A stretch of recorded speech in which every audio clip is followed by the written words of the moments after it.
in line with Rotary's focus on supporting the environment and the United Nations Sustainable Development Goals.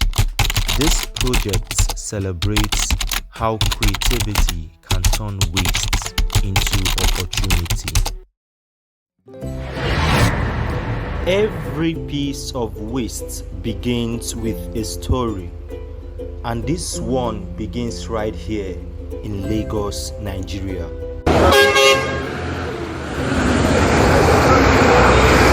In Ogudu GRA, I found styrofoam boards lying helplessly on the streets. Can you believe this material takes over 500 years to decompose? Anyways, I thought to give it a second life. So I brought it home thinking of what to do with it. Thinking I've discovered what to do with it, I started measuring the 3 rectangles already on the styrofoam, just to know the right spacing for my words. While measuring the foam, I carefully marked where each word would go.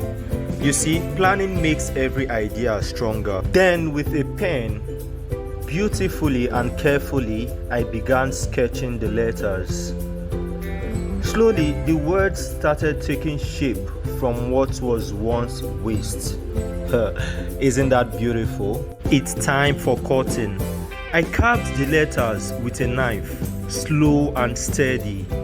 You actually need patience here because every cut defines the final beauty. While working on any project, mistakes are not the end, okay? They are lessons that make you work even better. So, still in the business of cutting the words, I actually made a mistake cutting off this part, but I quickly fixed it. And now the full words are ready. So I had to test to make sure it fits perfectly. Then I started painting, giving the foam a new fresh beginning. So I allowed the styrofoam to dry after painting. After that, I measured the dried styrofoam again, this time drawing calibrated lines to keep every part balanced. You see, sustainability also means precision. Every little detail adds value.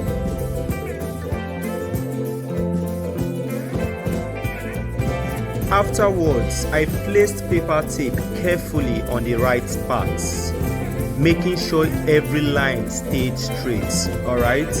Then I trimmed the excess neatly. I'm sure you agree with me that order brings beauty, isn't it? Then I moved to mark brick-like patterns with a ruler and pen, taped them round the sides and shaped the design. Slowly it began to look like a beautiful frame. Wow! Look at all the sides. So beautiful, so amazing. After that, I started drawing freehand amoeba shapes.